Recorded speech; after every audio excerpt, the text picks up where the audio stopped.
Hi guys, it's Abby. This is a video on Mars and Pisces. So this is the last video in the Mars series.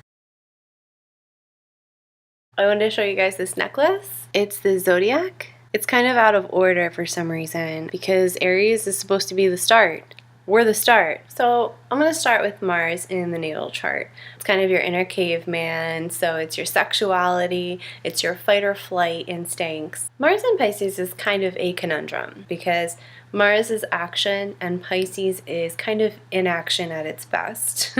Mars in water signs tends to be very passive-aggressive. And when you have Mars in Pisces, or in the 12th house actually, it's really confusing because your energies are scattered. Pisces is ruled by Neptune, and Neptune is the planet of illusions. Your energies are dissolved. What that means is that Mars here is not very clear on exactly how it should be acting at any given time. If you have Mars in Pisces, sometimes you get a burst of energy, and then other times you're idle and you just don't know what to do. This is the best placement for people who can actually attract things to them. This is really the placement of just waiting for life to unfold. Pisces is the last sign of the zodiac, so essentially it's learned all the lessons it needs to learn. The final lesson is the lesson of letting go. Pisces is white light, but it also contains every color of the spectrum. That's why life is so confusing when you have a placement in Pisces. You're definitely evasive if you have this placement. Mars in any of the water signs acts emotionally. It just sort of feels life. Neptune is the planet of escapism, so Pisces tends to try and escape from reality and escape from life.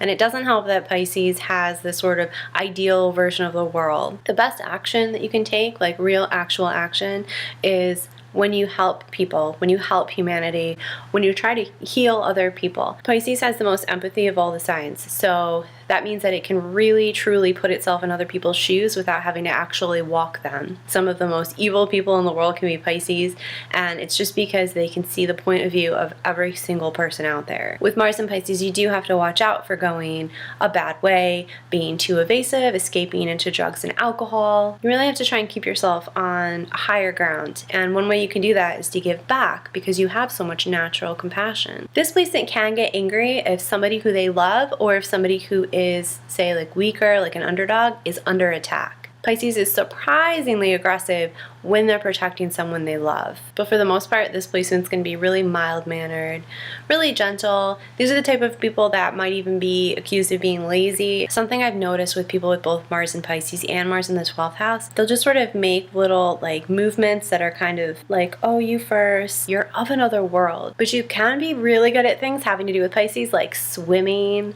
You're probably like a fish in water.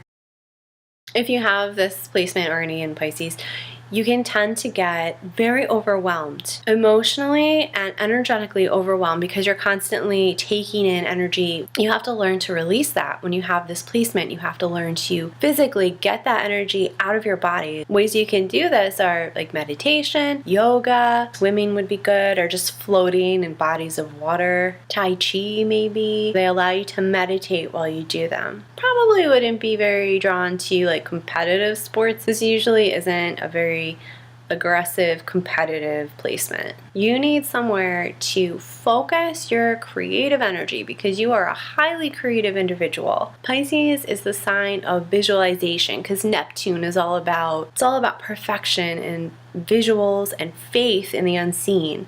And so anybody with Pisces anything has a whole lot of creative energy, and if you don't get it out of you, if you don't focus it into something of this world, so something that you can do for yourself and for others, you're gonna get all weird and squirrely. You'll flake out on people. And like the worst thing that Pisces is manipulative. So they can really get into the game of just messing with people. That's when you're not using your powers for good, you're using them for evil. So you want to make sure that you're actively using your powers for good. When it comes to sexuality, Mars in Pisces is very romantic because of that idealism I was talking about before. You can blow a little hot and cold when it comes to basically anything, but when it comes to sexuality, like you might be turned on by one thing one day and then the next day you're just not interested in that anymore. It's mostly because you think something's going to be wonderful and then the actual act of it, you know, it's not the same as your perfect fantasy, whether that be an actual partner or just a certain thing that you wanted to do. I don't know what you're into. I imagine this Mars placement can get a little freaky and bad because they're just open for anything. You have the best and worst of everything. You could be attracted to any sort number of people. You might actually be